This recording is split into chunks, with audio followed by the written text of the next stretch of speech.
Ancestry Pro Tools. It actually has been available for quite some time, but it's only recently that they've added in a new DNA feature.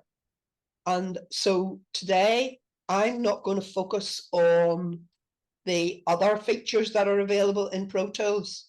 You can see them listed here. There's a tree checker, there's new smart filters, charts and additional charts and reports, a tree mapper and tree insights. So I'm really just going to focus on the last one, which is enhanced shared DNA matches. And that started to be rolled out a couple of weeks ago in America and Canada. So it was a region by region rollout, and it came to the UK last Monday. And then I think a couple of days ago to Australia and New Zealand. So that's where they're at in terms of rollout. So it should be available to most people now. And I think there's just a few other countries that where they still have to roll it out. You must have an Ancestry subscription, full subscription, to have Pro Tools, and there's an additional cost with it. Interestingly enough, they have different charges for different regions. I haven't been able to absolutely establish things, so maybe you might know more about this than me, but in the UK, we are only being charged $4.99 a month, whereas in the USA, and I'm not sure the price in Canada, it's $10, which would be the nearly double that. And I think it's $14.99 or like around about $15 in, I'm not whether it's sure it's Australia or New Zealand, but it's that sort of money.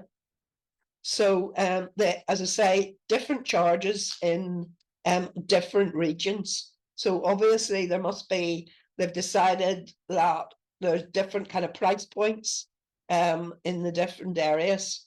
But as I say, you must have an Ancestry subscription to be able to get this facility. Once you pay the $4.99 per month, you can kind of turn it on and off. So you don't have to, sign up for a whole contract. You can have it just for a month, and then stop it, and then maybe have it for another couple of months. It's available then on all of the kits that you manage. So it's not just on your main DNA kit. So if you are managing, 3, 4, or 5 other kits, you can also use this facility on those kits. If you're a kind of an app user on your smartphone or a tablet, it's not available on that. So you need to use this on a laptop or a computer, main computer. So what is enhanced shared matches? And basically, it shows the predicted relationships and shared centimorgans with the match, as well as yourself, the test taker. It's hard to explain exactly what it is, and I'm going to show you it just so that you can kind of see what that means. But it's basically providing you with more data in order to analyze each individual match. It's similar to the facility that's already available on MyHeritage and 23andMe, and also you can kind of get it on GEDmatch as well. But this facility feature has been available on MyHeritage and 23andMe for, I'm going to say, forever nearly.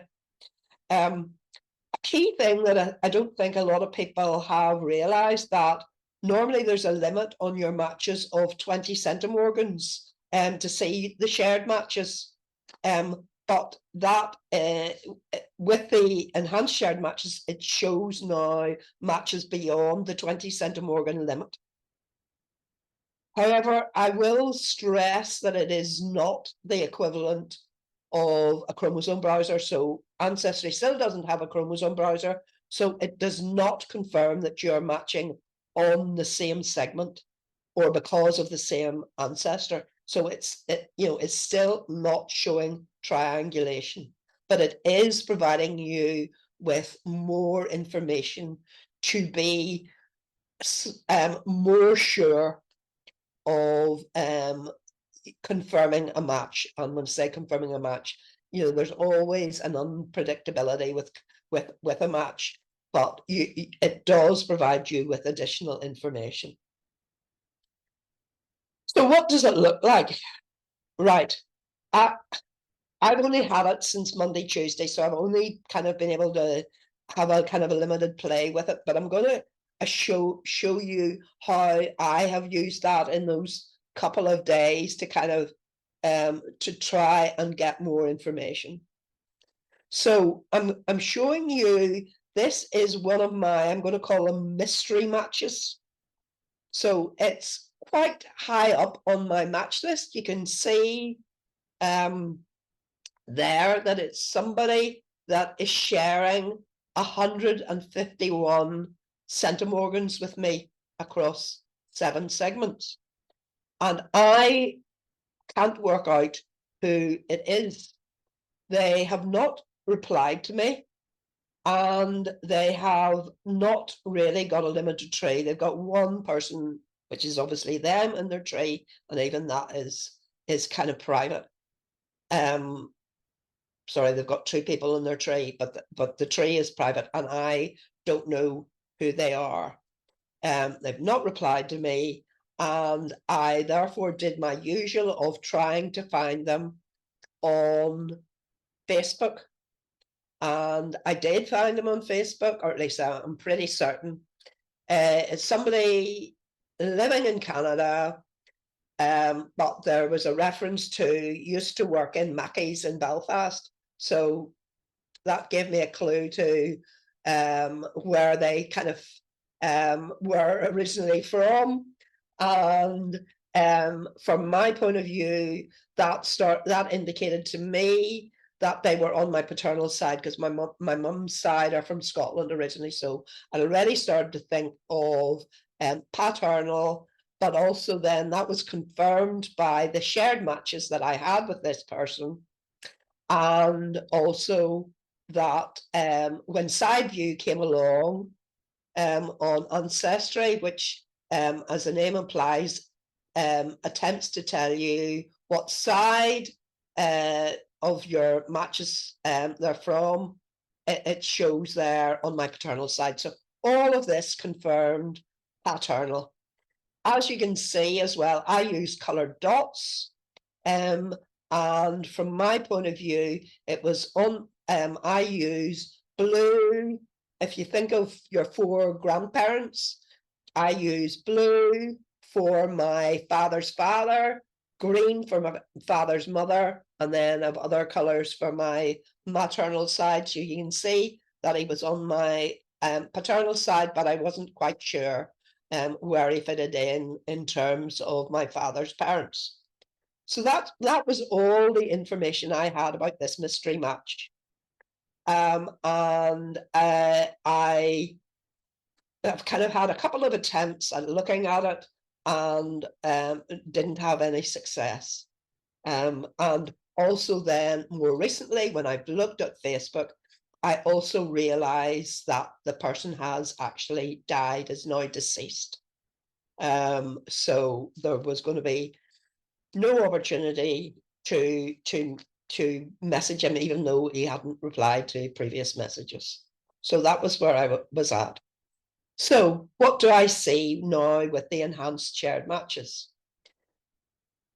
And one of the things that I would say is it definitely clutters up your matches a little bit more. I suppose a one good thing previously about Ancestry was it was nice, clean cut, and there was lots of kind of white space. Now you get loads of information on a screen, and unless you know what you're doing, you've got to you know, you've really got to dig in and look at the information to try and understand it. So I can imagine that for a kind of real beginner going straight into Pro Tools, it might be a bit overwhelming, all of the information that is now provided as a result of these enhanced matches. And I should have said, if I go to the previous screen, when you subscribe, this little kind of pro appears beside shared matches on your screen. So that's how you know you have the subscription and you're looking at enhanced shared matches. So you get you get two columns now with your matches. You get what would have been really the information that you had before. So this column here, this middle column, is the information that you would have been provided with previously. So in my case, you can see that here he is, and he matches my sister, and I've got a first cousin once removed, etc., etc. So that is the information that would have been previously provided. But now you get this additional column, this column on the right-hand side. And this shows the relationship. This is really what this match would have seen on their match page. So it shows their relationship, their match's relationship with them. So in this case, my sister is shown as a second cousin, potentially a second cousin once removed to this person, and this one that is my first cousin once removed is would be a predicted third cousin once removed, a half third cousin once removed, or a third cousin twice removed, etc., etc. But if you look down all of this information, the one thing I could pick out of it was this one here that I've circled. So if you look at this, it's actually saying, to me, this was a second cousin. And what they are predicting is that this match that I had is actually a first cousin to this mystery match, or potentially a half niece. And because I am thinking that this match, and I suppose maybe looking at the Facebook posts, I have decided that maybe this person was adopted. So, and that's maybe why they're kind of privatized their tree, etc., and maybe why they took a DNA test. So that half niece is a strong possibility, because maybe there was a kind of an illegitimate birth, and I certainly haven't been aware of it in my family tree. So suddenly now, rather than trying to look for them as a potential kind of second cousin once removed, I am looking at this particular match that I know, and this is the key thing, I actually know who this is, because if you can see in my notes, I do put in my notes. So this person is a confirmed second cousin to me and is on my McCormick Craig line. And so I know exactly where this person is on my tree. So suddenly if this mystery match is a first cousin or a half niece to this person, that immediately is pinpointing the part of my tree that they're on. And so if I look at the tree, without kind of giving you information that could be kind of regarded as private, I would have pinpointed this to be in my Steele family. That's the best way to describe it. You know, whereas before I hadn't realized, it was just that I knew that it was on my McCormick Craig line, but now I can actually firm in on there are about, I think there are 5 siblings, all with the surname Steele, And I know now that it's highly likely that this person is actually in that kind of stable line. I can't absolutely pinpoint it because it could relate to any of those 5 steels, but I may now be able to gather some more information to be able to pinpoint it even more. So it definitely provides you with additional information that you can then use to work out potentially where these matches come. And if I look further down the shared match list, this person hits me immediately. Now, for me, this was a person didn't have the same surname as my mystery match, and to me was kind of going back, was, you know, even further back, fourth cousin, or a half kind of third cousin once removed. So you know, was going to be even harder to find. But when I look at this person's relation to my mystery match, I find that they're his daughter. And so, apart from anything else, this gives me another person that I can contact. So, yes, I now know that he is potentially deceased, but it's now giving me a new lead of someone that I can potentially contact. Now, she also may be someone that doesn't you know, isn't willing to liaise with me on things, but basically it is giving me additional information. The other thing, if we look at this screen, is you can see there that there's 2 half grandnephews and grandnieces in the match.